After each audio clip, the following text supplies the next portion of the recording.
Back in the garage again today to work on another tractor attachment project. This steel will hopefully turn itself into a land plane. They are wildly expensive.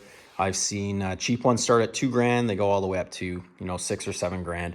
I'm not paying that. I know I can build it for cheaper, hopefully just as good.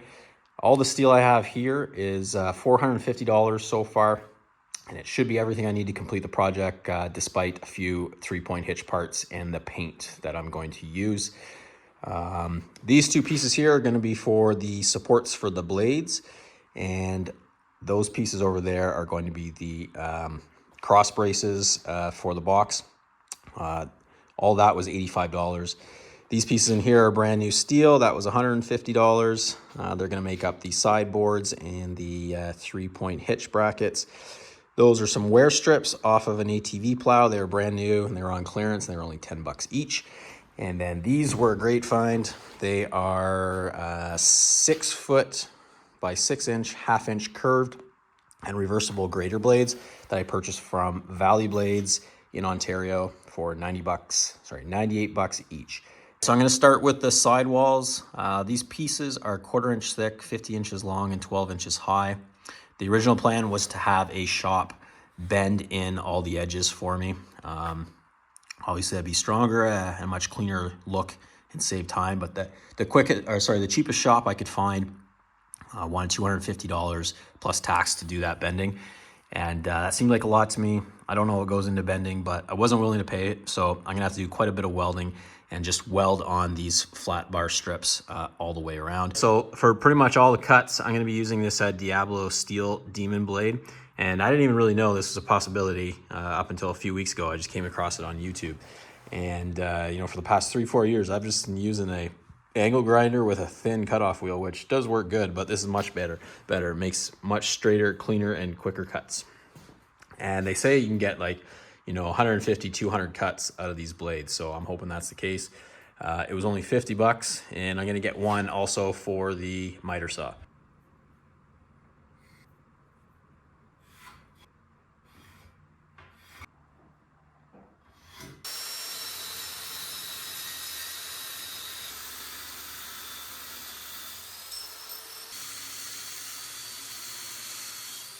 Here's what I got set up here to bend this metal. These are the outer pieces that are going to go around the outside of the sidewalls.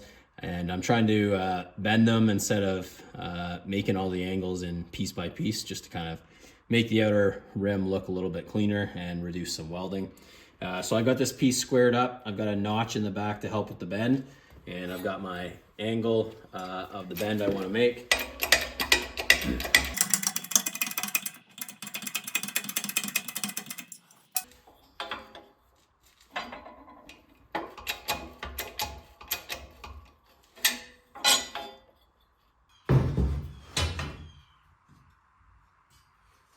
So there we go.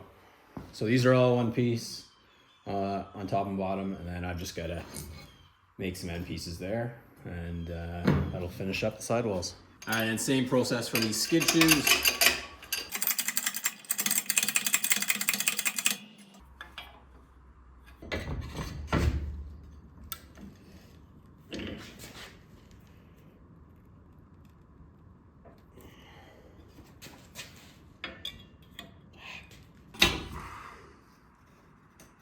Looks good to me.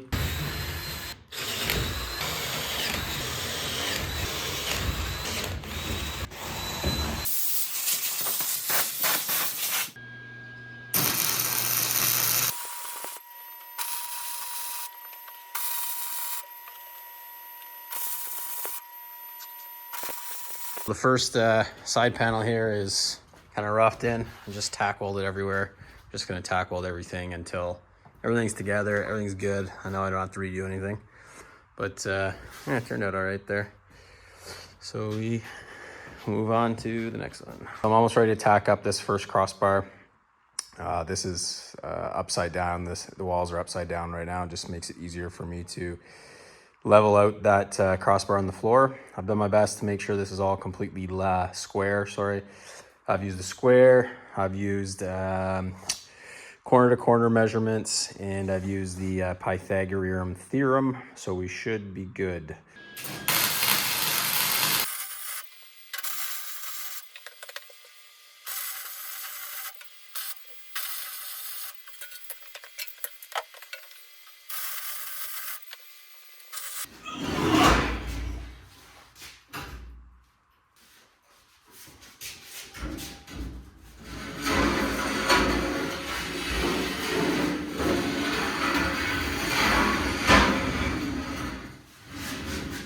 right, so everything's going quite well actually. There's been pretty much no hiccups. It's going exactly as planned.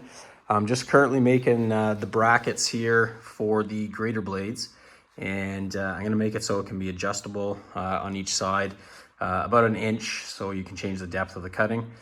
And I've been trying to figure out, trying to decide on the best angle to have these blades, and it seems like every company is about 5%, except for the one company, Everything Attachments. They do 11%. If you watch the YouTube on their Landplane, the presenter pretty much swears by their product, and he makes a pretty compelling argument. So anyways, I'm gonna go with 10%.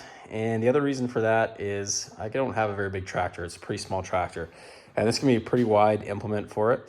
So I think having the blade angles a little bit more aggressive will help cut through better and put less strain pulling this implement on the tractor. And the way I've found all these angles, I just went online and just did a simple right angle triangle calculator, and you put in the width, and then you put in the degrees that you want, and it tells you everything else pretty much. It told me how long these need to be. It told me how far ahead this side would be from this side, and it's worked out exactly right so far. And I'll just set the miter saw to the same thing, 10%, and made sure I was cutting the angle at the correct orientation, and it's worked out bang on. I'm quite surprised. So pretty happy with that. Now I'll move on to cutting the blades. I've already done one, and I was wondering how I was gonna cut these because I know they're hardened steel, but a thin cutoff wheel on an angle grinder worked great actually. Only took one thin cutoff wheel to get through the blades.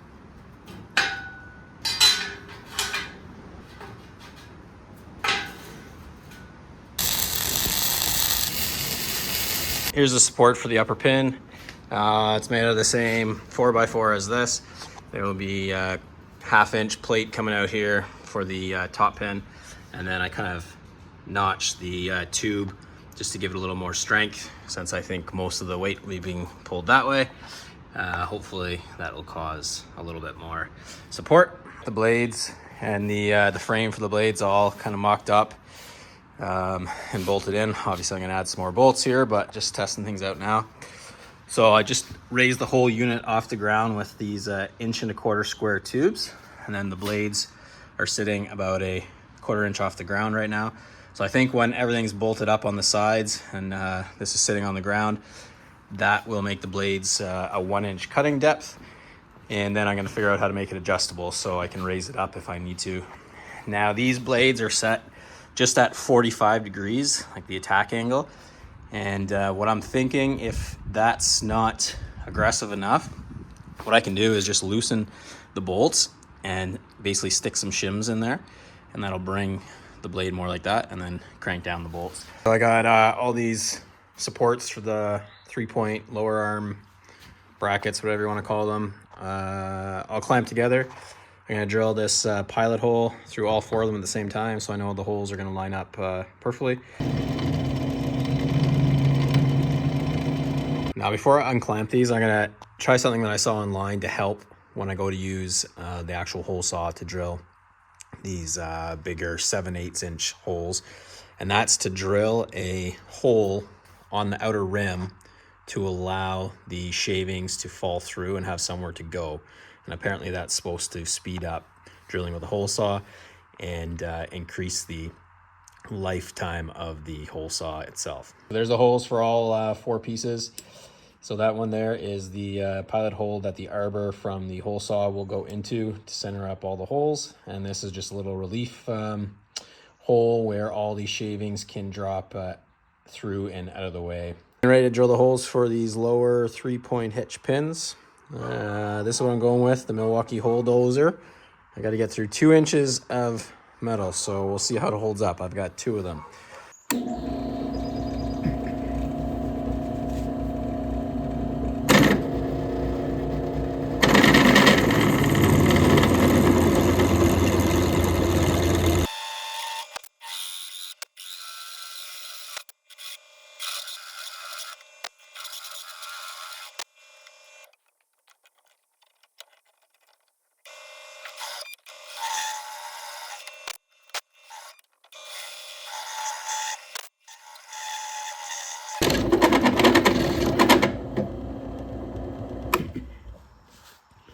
All right, that went better than expected. All right, so there's that first hole.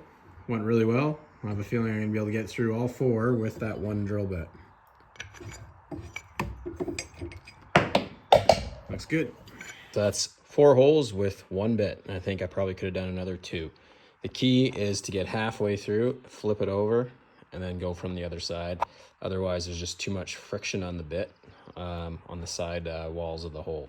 All the holes are drilled in all the 3-point hitch support brackets, and I'm getting ready to weld on the first of them, which is pretty exciting because we're getting near the end. I got everything squared up, and I'm gonna tack them down and keep going.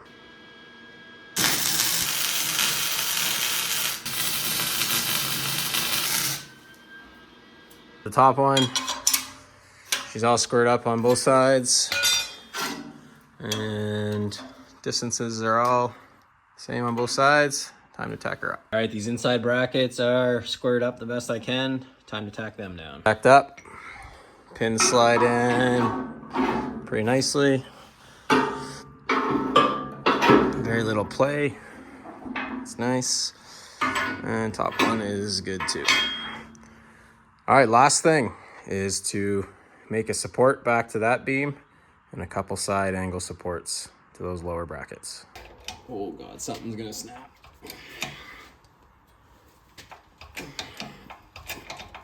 There we go.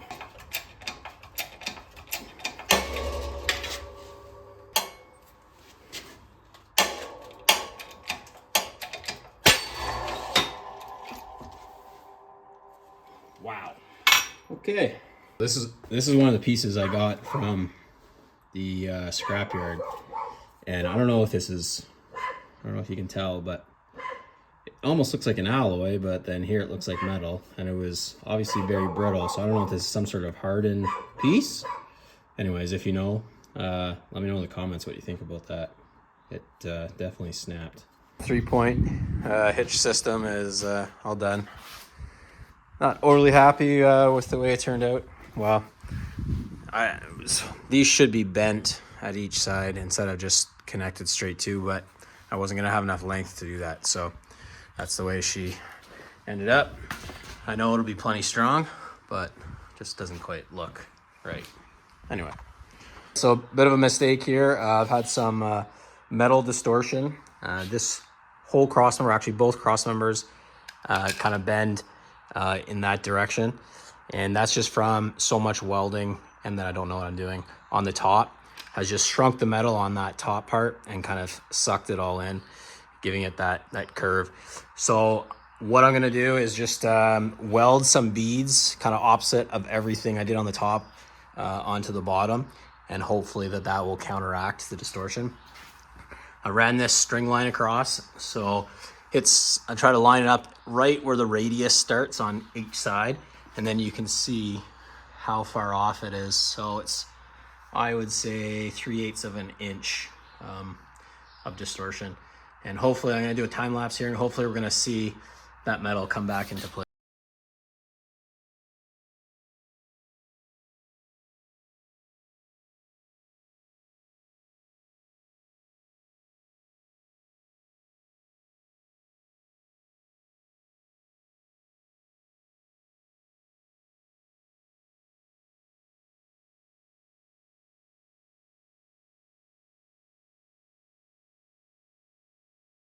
All right, so I'm gonna say that did absolutely nothing, which sucks. It's not detrimental, but it's gonna drive me crazy. So if anyone's got any other ideas, let me know. I'm ready to paint here. And every time I do one of these projects, I say to myself, okay, this time I'm gonna do a really nice paint job, and I'm gonna spray it. And then the project goes on, and it drags on and drags on and drags on. And then you realize you're gonna be dragging this thing through gravel, and it's gonna get scratched up anyways, so who cares? So I'm rolling it on, doing the corners with the brush. I'll try to make it the nicest I can, but at this point, this project's taken so long that I don't care anymore. I've used this for the last many projects, and it's fantastic stuff. It's pricey, but you can roll it right over rusty metal. And I have an implement that I built 5 years ago, and literally it's perfect just the way it was when I first painted it. So that's that. All I'm gonna do is go over it with a wire wheel just to knock off all the little welding ball beads. And I should sand it, but I'm not going to. It's never been an issue before. So I'll just wipe it clean with some paint thinner and go to town with a brush and a roller.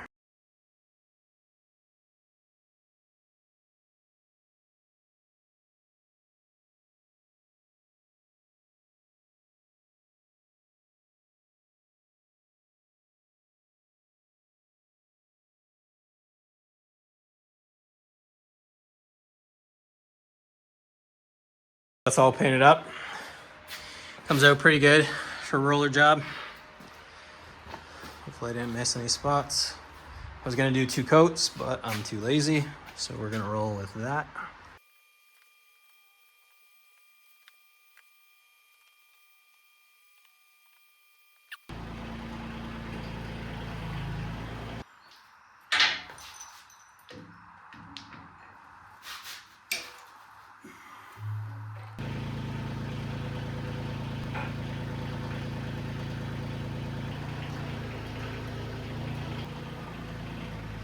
So she hooked up nicely. I'm gonna let this paint, it sat overnight, but I'm gonna let it bake in this hot sun and get a few hours. So here's what we got going on here. It's just kind of one of these things where you spend $1 to save a dime, which I've been trying to get away from in my life, but I keep getting drawn back into cheap things. So as mentioned, these are going to be the skid shoes, and they were on clearance, and they were originally plow blades. So I'm hoping there's some sort of hardened steel, and they were $9 each, so I couldn't resist. However, what I didn't think of is that those carriage bolts are not countersunk, nor are they flat. So they're just going to scrape along the bottom, which, you know, probably doesn't matter, but we'll leave some lines in the ground, which will drive me a bit crazy. So here's what I've come up with. It's going to take me at least an hour to do. So where are we here? So we start off with a normal carriage bolt. Cut off, ooh, that's hot. Cut off the end like that. Then stick this in a drill. And then put an angle grinder in a bench vise. Turn it on and spin it around to take down the radius to about that size. And then for every hole, countersink, put a drill in there to countersink the hole a bit, and then that's what we're left with. My God. They're done, 16 of them, all kind of countersunk. Guess I didn't need to do the ends.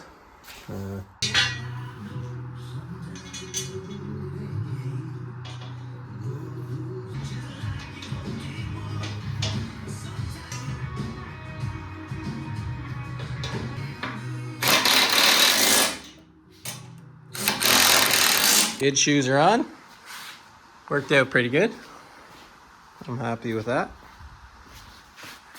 Had to do orange to match the tractor, of course. There we go.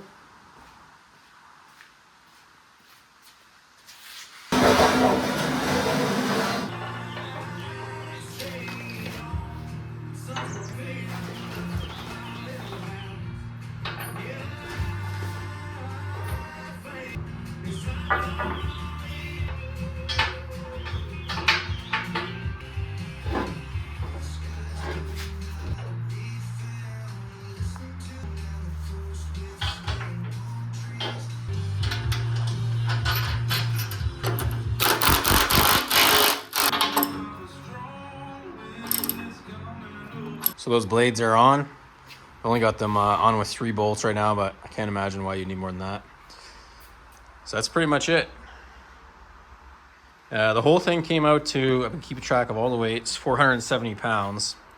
I was hoping to be up a little closer to 600, but that's not the case. So we'll see how it cuts, and then I may build some sort of support for some cinder blocks if I decide I need some more weight. Oh, I gotta shorten up those pins a bit. That's it.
right, so that's a wrap.